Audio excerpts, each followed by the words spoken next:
नमस्कार, स्वागत है आप सभी का हमारी बेहद खास पेशकश शेयर बाजार सबका अधिकार में, जहां पर हमारी कोशिश ये होती है कि शेयर बाजार से जुड़ी तमाम जानकारियां आपको आसान भाषा में समझाई जाए। शेयर बाजार में निवेश करके आप किस तरह अपने आर्थिक लक्ष्यों को पूरा कर सकते हैं, या अगर आपने छोटी अवधि में पैसे लगाने हैं तो कैसे शेयर बाजार में आपको सही तरीके से पैसे लगाने चाहिए। इस तरह की सलाह हम आपको देते हैं इस शो में हमारे एक्सपर्ट्स के जरिए, और आप भी इस शो में हिस्सा ले सकते हैं, भाग ले सकते हैं, अपने सवाल हम तक पहुंचा सकते हैं।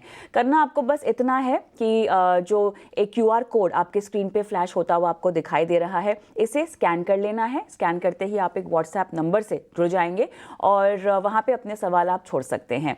साथ ही अगर सोशल मीडिया पर हमें देख रहे हैं, YouTube पर हमें देख रहे हैं, तो अपने सवाल कमेंट बॉक्स में छोड़ सकते हैं और हमारे सवाल और आपके सवालों को लाइव एड्रेस करेंगे हम हमारे एक्सपर्ट्स के साथ इस शो में। एक्सपर्ट के तौर पे आज हमारे साथ जुड़ गए हैं शेयर खान के कुणाल शाह और एलिगेयर ब्रोकिंग के अजीत मिश्रा। आप दोनों का स्वागत है इस खास पेशकश में, और दर्शकों के सवालों को भी लेना शुरू करेंगे। लेकिन उससे पहले यहाँ पर ब्रोकरेज की बुलिश रिपोर्ट के बाद आज गोदरेज प्रॉपर्टीज और इन्फो एज में अच्छी तेजी देखी जा रही है, और ब्रोकरेज का आखिर दोनों शेयरों पर क्या कहना है, पूरी रिपोर्ट लेकर मौजूद है हमारे सहयोगी जिने हमारे साथ। जिने, बताइए क्या कहती है ब्रोकरेज हाउसेस की रिपोर्ट।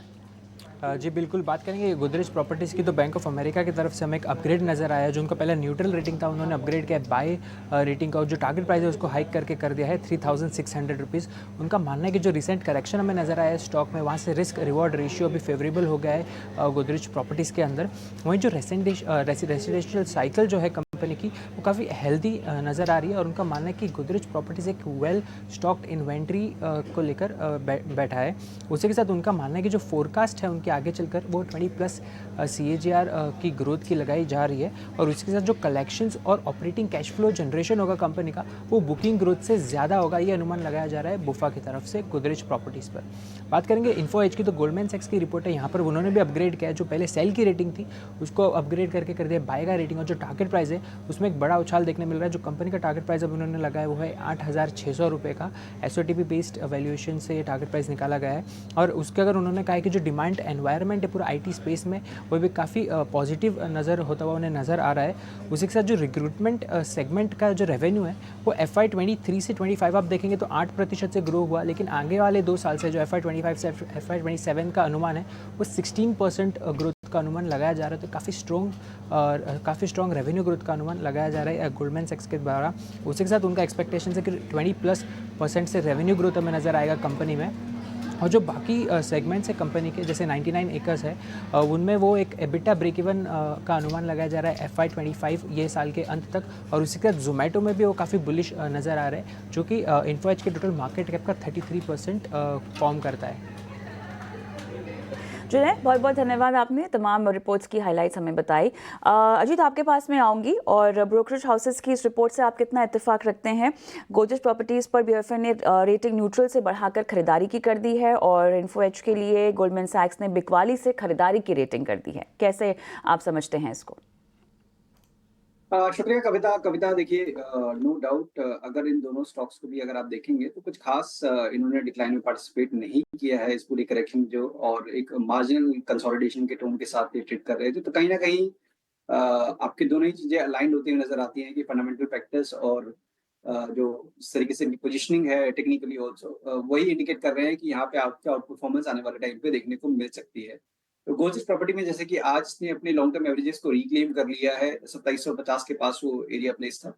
तो एंटिसिपेशन है कि रिकवरी स्ट्रेंथन हो सकती है। 2900 एक मार्जिनल हर्डल होगा। जब भी आप उसको ब्रेक करेंगे देन उसके बाद फिर 3100 3150 तक के पोजीशन लेवल के लिए ये स्टॉक खुल जाएगा। तो जिनके पास पोजीशन है बने रहिए, जो बनाना चाहते हैं 2700 का स्टॉप लॉस मेंटेन करना पड़ेगा, और पोजिशनली 3000 प्लस तक के टारगेट्स के लिए वो वेट कर सकते हैं। सिमिलरली नौकरी की भी अगर बात करें तो यहाँ पे भी देखिए मार्जिनल रिट्रेसमेंट था अपना रिकॉर्ड हाई से। मोर ऑफ टाइम का इस करेक्शन देखा था ये स्टॉक पिछले करीब 1 डेढ़ महीने से, और जिस तरीके से आज इसमें प्राइस और वॉल्यूम दोनों ही चीजें इंडिकेट कर रही है, तो लग रहा है कि एक जो मोमेंटम मिस था वो दोबारा से रीगेन करने की कोशिश करने वाला है स्टॉक। 8200 के ऊपर वो कंफर्मेशन आ जाएगा। तो यहाँ पे भी मेरी रिकमेंडेशन होगी कि लॉन्ग पोजीशन आप शॉर्ट टर्म के आपका नजरिया है तब भी आप बने रहिए, आप बना सकते हैं। 7700 का स्टॉप लॉस रहेगा, 8400 तक के पोजीशन टारगेट्स के लिए। लेवल्स आपको दे दिए गए अजीत जी के तरफ से दोनों ही स्टॉक पर। इसी के साथ हमें अगले दर्शक के साथ जुड़ जाते हैं। हमारे साथ संजीव जुड़ चुके हैं। Sanjeev, good morning. संजीव जी, मेरी आवाज़ आ रही है आपको? हाँ, आ रही है। बिल लिया। बताइए। मेरे पास जुपिटर वैगन है एट दी रेट 500। मेरे पास 1100 शेयर हो गए हैं मुझ पे अब। या 500 से है? आपने हमें जो भेजा हुआ है 400 वो भेजा लिया है। था। हाँ, 400 मैंने और ये थे मेरा 700 के बाद में, तो 1100 शेयर हैं टोटल मिला के 500 की रेट में। जी, तो 500 को एवरेज समझ के हाँ, एवरेज। हाँ, बिल्कुल एवरेज एवरेज, राइट। ठीक है, ठीक है। और आप थोड़ा लंबे समय तक होल्ड कर सकते हैं या शॉर्ट टर्म के लिए हाँ, देख रहे हैं? बिल्कुल बिल्कुल बिल्कुल बिल्कुल बिल्कुल बिल्कुल बिल्कुल। ठीक है। साल कुणाल 2 साल का नजरिया है, ऐसा नहीं है। जी, जी बिल्कुल। तो कुणाल जी, आपके पास आना चाहूँगा इस सवाल के लिए। जुपिटर वैगन पर इनकी खरीदारी है, एवरेज प्राइस देखें तो 500 रुपये का है। वहाँ से स्टॉक 15% नीचे ट्रेड करता हुआ नजर आ रहा है, लॉस में। इस साल के हाई से देखें तो स्टॉक 43% गिर चुका है। दरअसल काफ़ी सारे स्टॉक है जो 30-40% गिरते हुए ही नजर आ रहे हैं इस बिकवाली में। तो इस स्टॉक में स्पेसिफिकली क्या कहीं पे कुछ रिवर्सल के साइंस नजर आ रहे हैं आपको? Good afternoon. I think firstly technical charts पे तो कोई रिवर्सल साइंस फिलहाल दिखाई नहीं दे रहा है। सिंस उनका जो नजरिया है वो लंबे अवधि का है, तो मुझे ऐसा लगता है कि करंटली स्टॉक अपने 200 डीएमए के नीचे ट्रेड कर रहा है, तो ट्रेंड नेगेटिव है। मार्केट अगर थोड़ा स्टेबल होता है तो एक पुल बैक आ सकता है स्टॉक में, जो स्टॉक को अपने 200 डीएमए को टेस्ट करने जा सकता है, जो 500 का लेवल है, जो कि उनका बाय प्राइस है। सो क्लियर कट ये लेवल से तो मैं एग्जिट नहीं करूँ, बोलूंगा करने के लिए होल्ड करिए। 500 तक के लेवल्स आ सकते हैं, एटलीस्ट उनका बाय प्राइस आ सकता है वहां पे। लोअर एंड पे अगर स्टॉक नीचे 410 का लेवल ब्रेक करता है तो आप वो एग्जिस्टिंग पोजीशन को भी एग्जिट कर दीजिए। फिलहाल के लिए यहाँ से करंट लेवल से मैं कहूंगा कि होल्ड करिए। 410 नीचे में स्टॉप लॉस रखिए, अगर वो ट्रिगर होता है तो एग्जिट कर लीजिए। मुझे नहीं लगता कि वो होगा, एक पुल बैक रैली आएगी जो शायद स्टॉक को 480 500 तक के लेवल तक लेके जा सकती है। तो ये है जुपिटर वैगन्स पर आपको राय। बढ़ते हैं आगे। हमारी एक दर्शक हैं विद्या, उन्होंने सेल यानी steel authority of India limited पर राय जाननी चाहिए। 118 के भाव पे इन्होंने सेल में खरीदारी की हुई है और 1751 शेयरों की संख्या 1750 के करीब इनकी है। 118 की बाइंग। अजीत जी बताइए, सेल में क्या रणनीति लेकर आगे चलें? अगर आपने नोटिस किया होगा तो जिस तरीके से मेटल स्टॉक्स में हाल फिलहाल में कुछ दिनों तक आपने रिबाउंड देखा था, चाहे इसमें Vedanta, Tata steel, national aluminium जो कि लीड कर रहा है, उन स्टॉक्स का पार्टिसिपेशन है, सेल का पार्टिसिपेशन बिल्कुल ना के बराबर रहा है। मींस बाउंस जो आया वो बहुत जल्दी आपका फिजल आउट भी हो गया। तो बिल्कुल शॉर्ट टर्म का अगर नजरिया है तो मेरे हिसाब से आपको दूसरे स्टॉक्स प्रेफर करने चाहिए। आप नेशनल एल्युमिनियम देखिए, जहाँ पे कि स्टॉक अपने रिकॉर्ड हाइस पे है, तो वहाँ आउट परफॉर्मेंस कंटिन्यू रहेगी। जब भी आपको सेक्टर में रिवर्सल दिखेगा तो वहां से आपको और स्ट्रेंथ बनती हुई नजर आएगी। बट अगर आप थोड़ी सी लंबी अवधि के लिए है तो ये एरिया सपोर्ट जोन का है सेल का, जहां से कि लास्ट टाइम इसमें ब्रेकआउट आया था और उसके बाद इसमें मूव आई थी करीब 105 से लेकर 110 का जोन है। तो आप उन्हीं लेवल्स के पास ट्रेड कर रहे हैं, तो पॉसिबिलिटी डाउन साइड की यहाँ पे कैप्ड है। तो अगर आपका नजरिया लेट्स से 3 से 6 महीने का है, डेफिनेटली आप बने रह सकते हैं। 105 का एक क्लोजिंग स्टॉप लॉस मेंटेन करिए। मूव बहुत ग्रेजुअल होगा, मींस जब ये सारे अच्छे परफॉर्मेंस कर जाएंगे उसके बाद शायद सेकंड लेग में आपको स्टॉक मूव करता हुआ नजर आएगा। पहला हार्ड 120 पे होगा, उसको क्रॉस करने के बाद करीब 140 तक के लेवल्स खुल जाएंगे। चलिए हम आगे बढ़ते हैं और अब हमारे साथ लाइव कॉलर जुड़ गए हैं अजय कुमार। नमस्कार अजय। जी नमस्कार मैम। कहाँ से बोल रहे हो आप? मजबूर क्लब से। ओके, और आपने किस स्टॉक में खरीदारी कर रखी है, किस भाव पर? टाटा स्टील 138 की बाइंग है मेरी, 100 शेयर है मेरे पास। 138 की बाइंग है टाटा स्टील में। ओके, और कब तक रुकना है आपको? मैम मैं लॉन्ग टर्म है, 1 ईयर। 1 साल तक? जी जी। चलिए कुणाल, आपके पास मैं आऊँगी। क्या आउटलुक आपका बन रहा है? जिस तरह से हम देख रहे हैं कि कंसर्न्स बने हुए हैं, हमने देखा कि दूसरी तिमाही के नतीजे जो आए हैं वो काफ़ी एस्टिमेट्स को बीट करते हुए दिखाई दिए हैं। बताइएगा मोमेंटम क्या तेज़ी की ओर हम जाते हुए देखेंगे कंसिडरिंग ग्लोबल कमोडिटी फैक्टर्स? आप देखोगे मेटल स्पेस में से तो एक अंडर परफॉर्मर रहा है। टेक्निकल स्ट्रक्चर देखोगे तो डाउन ट्रेंड में है, लोअर हाई लोअर लो फॉर्मेशन अभी भी इंटैक्ट है। जो उसका लॉन्ग टर्म सपोर्ट जो बनता है डाउन साइड पे वो है 135 136 के आसपास। सो आई थिंक करंट लेवल से उन्होंने लिया है तो रिस्क रिवॉर्ड रेशियो अच्छा बैठ रहा है। 135 का स्टॉप लॉस रख के अगर ये पुल बैक आता है स्टॉक में तो 146 147 फर्स्ट लेवल टेस्ट करने आएगा और उसके ऊपर अगर क्लोजिंग दे देता है तो नेक्स्ट लेवल सीधा 155 का रहेगा हायर एंड पे। सो करंट लेवल पे मैं कहूंगा होल्ड करिए 135 का स्टॉप लॉस रख के। करिए टाटा स्टील और इस पे लेवल्स भी आपको दे दिए गए हैं। इसी के साथ व्हाट्सएप पर हमें काफ़ी क्वेश्चन आ रहे हैं, वहाँ से भी ले लेते हैं। राहुल का सवाल है ये, अजीत जी आपके पास आना चाहूँगा इस सवाल के लिए। IRFC पर इनकी खरीदारी है, 231 शेयर होल्ड कर रहे हैं 216 के भाव से। अगर अब इस स्टॉक देखें तो 216 से तो 34% गिर चुका है, ऑलमोस्ट काफ़ी हाई पर ही इनकी खरीदारी रही है, वहाँ से तो पूरा करेक्शन हो चुका है। अब गिरने के बाद क्या यहाँ पे कहीं पे एवरेजिंग किया जा सकता है, कहीं पे थोड़ी खरीदारी की जा सकती है, या यहाँ पे पोजीशंस काटने पड़ेंगे? मेरे हिसाब से यहाँ पे लॉस को आप और ऐड मत करिए, बिकॉज जहाँ पे कि आपको दिख रहा है कि ऑलरेडी स्टॉक में रिकवरी भी नहीं है जब मार्केट के रिकवरी के साथ, और काफी स्ट्रॉन्ग परफॉर्मेंस के बाद हम सभी जानते हैं कि रेलवे स्टॉक्स में पिछले 2 सालों में किस तरीके की परफॉर्मेंस रही है। तो एक नॉर्मली प्राइस वाइज करेक्शन मेरे हिसाब से हो चुका है, टाइम वाइज करेक्शन अभी भी बाकी है। तो यहाँ पे आपको शायद कंसोलिडेशन का टोन ही देखने को मिलेगा। 150 से लेकर 160 ये अपर बैंड रहेगा, वहीं पे नीचे पे करीब 120 से लेकर 110 ये लोअर बैंड। तो अभी एवरेजिंग की रिकमेंडेशन नहीं होगी, आपका लंबी अवधि का नजरिया है, बने रह सकते हैं, बट टाइम लगेगा। मान के चलिए कि आप एटलीस्ट साल भर का नजरिया आपका होना चाहिए, और ये स्टॉक तब दोबारा से एक कहते हैं कि स्ट्रेंथ वाली बात जो आएगी वो 170 के ऊपर आएगी। तो जब तक वो उसके ऊपर नहीं जाता, तब तक ये रेंज बाउंड बायस इसमें कंटिन्यू रहेगा, उसके अकॉर्डिंगली आपको प्लान करना है।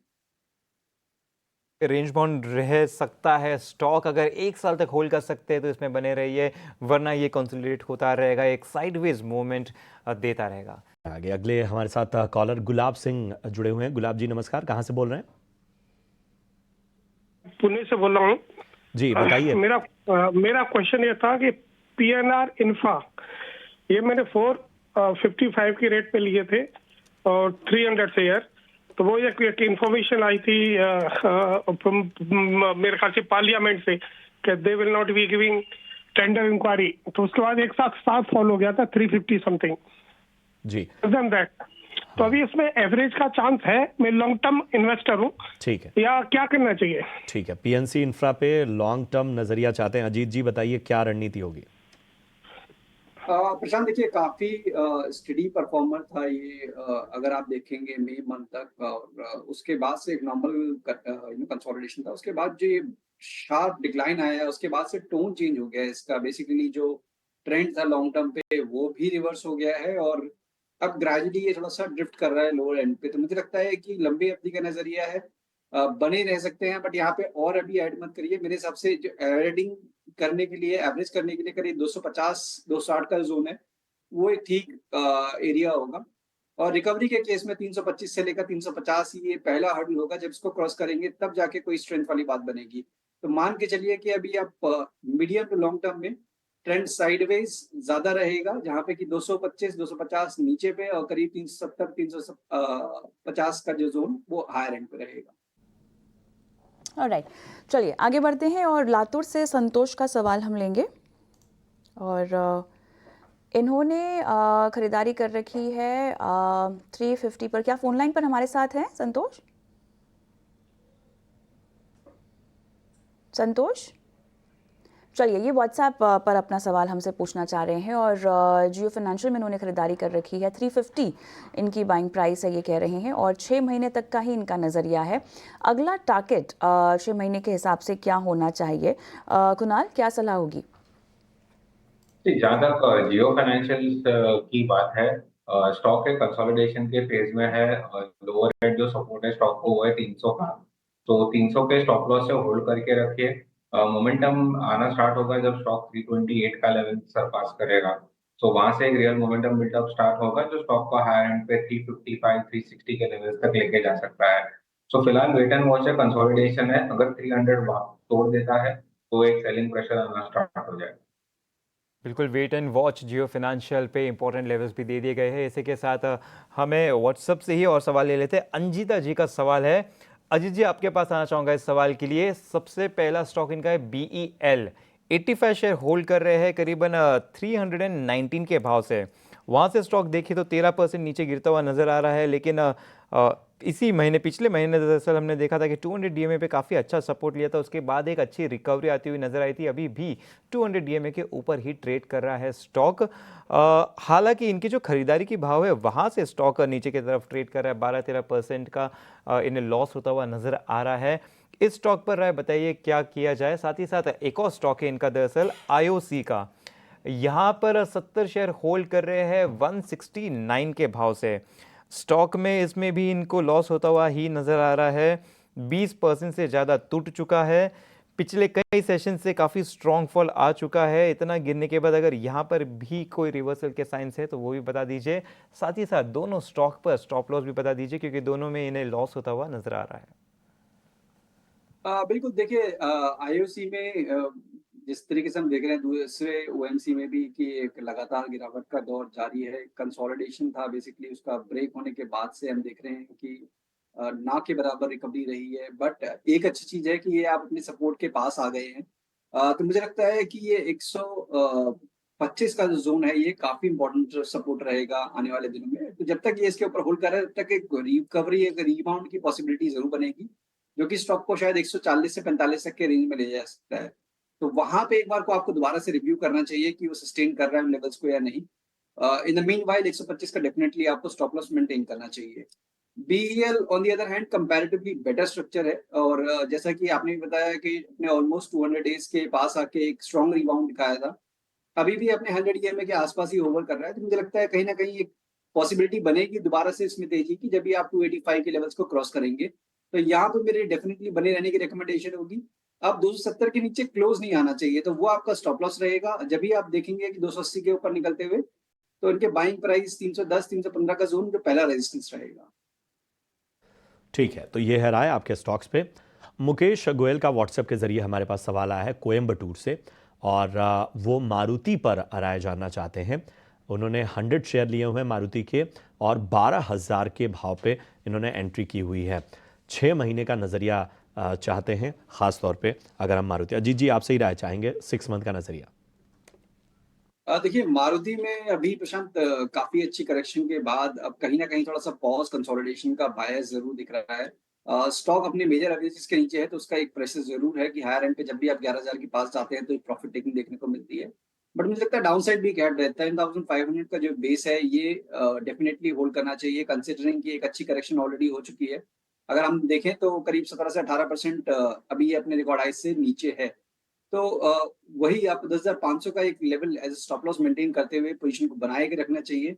नेक्स्ट 11,600 ये पहला हर्डल होगा, जब इसको आप क्रॉस करेंगे तब जाके बायस शिफ्ट होगा फ्रॉम साइडवेज और नेगेटिव टू पॉजिटिव साइड पे। तो अभी आपको थोड़ा सा टाइम जरूर लग सकता है, बट पोजीशन को बना के रखिए 10,500 के क्लोजिंग स्टॉप लॉस के साथ। जी की तरफ से मिलती हुई। अब शो यहीं पर हमें ख़त्म करना होगा, इतने ही सवालों को हम शामिल कर पाए हैं। शुक्रिया करें उससे पहले कुणाल सबसे पहले अपना डिस्क्लोजर दें। और डिस्कस किए रहेंगे, मैं क्लाइंट्स को डेफिनेटली अजीत जी अपना डिस्क्लोजर देते जाए। शुक्रिया प्रशांत। देखिए, जो भी स्टॉक्स हमने डिस्कस किए, पर्सनली मैं कोई भी स्टॉक होल्ड नहीं कर रहा हूँ, तो हमारे क्लाइंट्स के पास पोजीशंस हो सकती हैं। शुक्रिया अजीत जी, शुक्रिया कुणाल, शो में जुड़ने के लिए, निवेशकों का मार्गदर्शन करने के लिए।